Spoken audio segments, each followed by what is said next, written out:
Just after the turn of midnight now, we're into St. Valentine's Day 2021.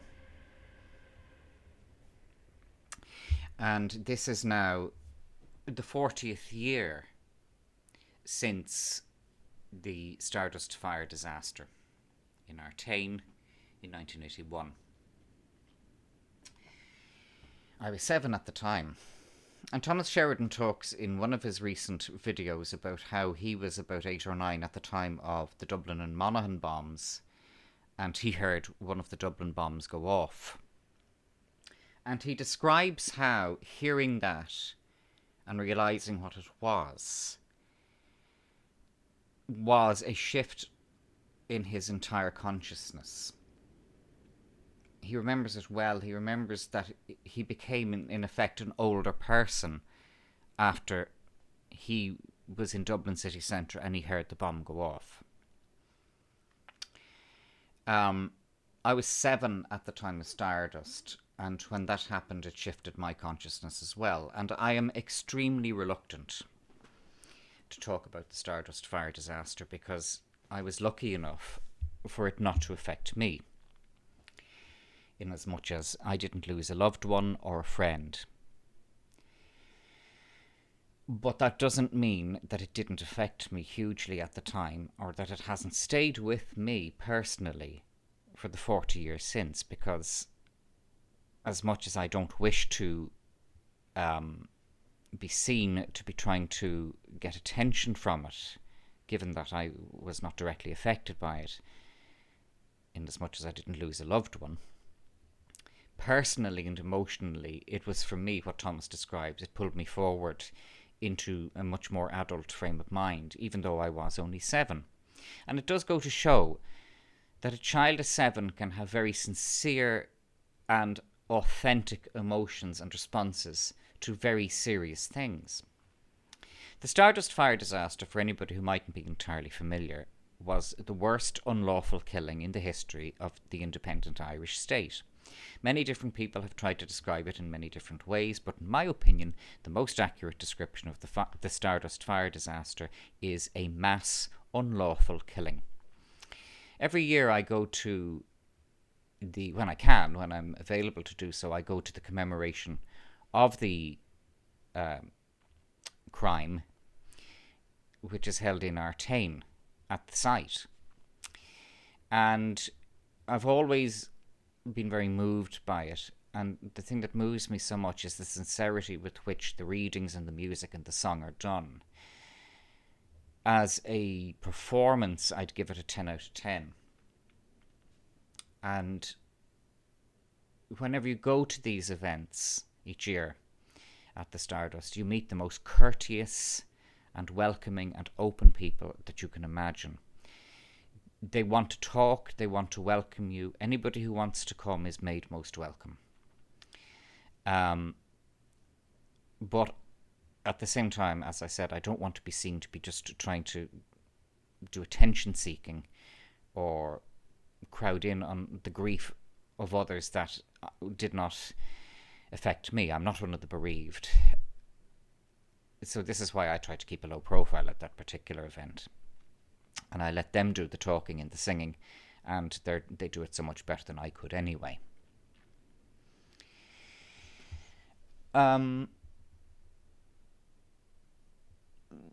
It's significant that when we reflect frankly upon the Stardust, what we witness is that the vested interests who were culpable for what happened in the Stardust began to move very quickly to try and take control of the story. So obviously the 48 people who died there, who were unlawfully killed, I should say, weren't to blame. So the notion of blaming them in some vague way wasn't really going to stick. So the story that then became accepted was that it was a terrible negligence on the part of the owners of the Stardust to have chained the fire escape doors. Yes, that is true, but it is not the whole truth. Indeed, the fire escape doors in many instances were chained. That was a major contributory factor to the death and injury that took place. But it was not the cause. And through the perseverance and tenacity of the Stardust families and many of the people who took an interest in it afterwards and who still take as much of an interest in it today, what has been established is that there was a woman in Artane, across the road, near what's now Artane Castle Shopping Centre, who had rung the emergency services and was describing to them what she saw. And what she saw was a fire in the roof of the Stardust, but not a huge blaze. She saw smoke and flames, but she didn't see anything that was as bad as it so quickly became. And then she describes how, watching this, suddenly the whole place exploded into fire. And that's what the witnesses at the time said. People went in to get their coats because there was such... They thought it would be safe to go back in, and they didn't come out alive in many instances. And what has emerged over time is that there were faulty electrics in the Stardust and that there was cooking oil beside the faulty electrics up in the attic.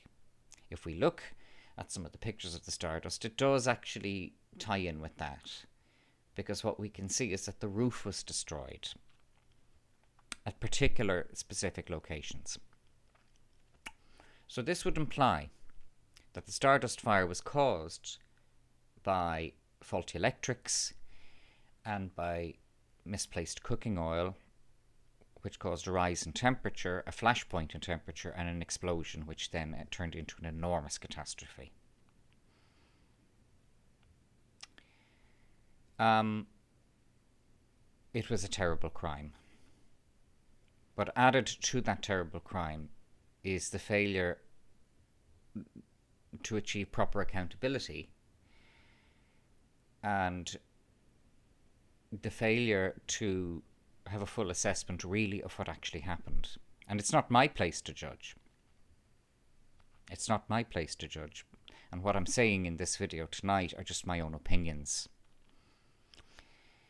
But it was an unlawful killing, and every year I go to an event, when I'm available to do so, I go to an event in Artane at the Stardust site in which there is a solemn commemoration of what happened and the people who were victims of it. And the victims weren't just the 48, but they were the bereaved, and they were the injured, and there were the other people who were there at the time, emergency workers, firemen, who were profoundly traumatized by what they witnessed and what they heard and what they saw. And this particular event, I don't think it'll be happening this year. So there's nothing for me to go to. I would have gone otherwise. And I just go and join in, but you meet a few people there. You'll always meet a few people who I'd know anyway there. What they talk about and what they say so often is that after the fire, a particular part of North Dublin, near Northside Shopping Centre, is a housing estate in which an awful lot of the people who were affected by it, either killed or bereaved, live. And they will tell you, and I remember hearing it only a few years afterwards, that after the fire, the streets of that particular housing estate went quiet.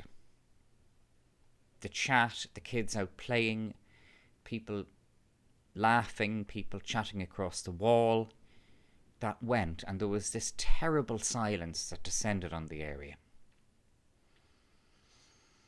That, in my opinion, is the type of collective trauma that happens in cities where there has been a bomb attack, like the East End after the Blitz or that kind of thing. And that more accurately testifies to the trauma of what happened to that community and to those people.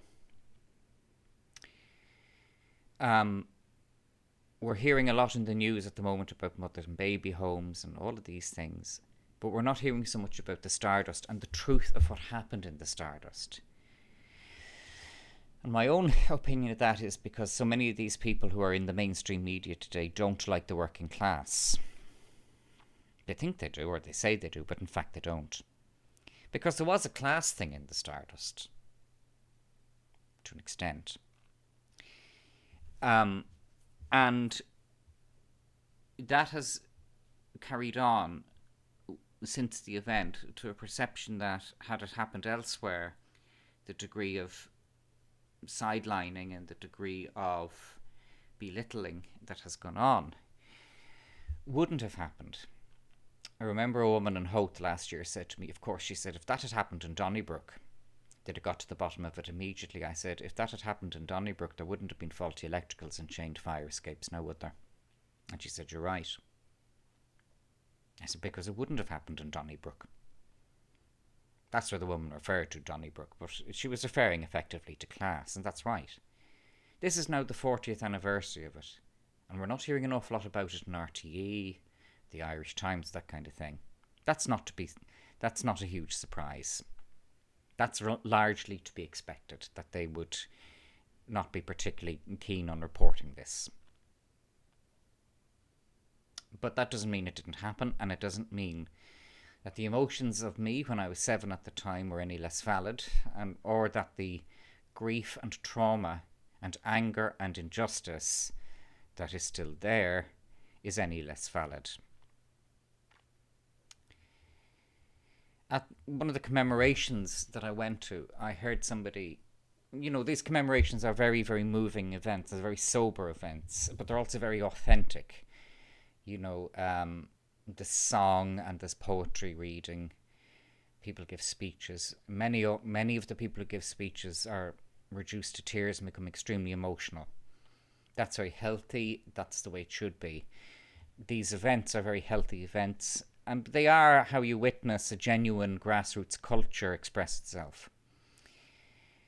I always feel slightly like an intruder at these things, except then when you meet the people there, they're so welcoming and so courteous and so glad that you've come and given them your time, which for me is so cheap. It's so cheap for me to go to that. It takes so little effort to go to these things. You then, you realize the sincerity behind it, and you realize how important it is that they continue to do this annual commemoration.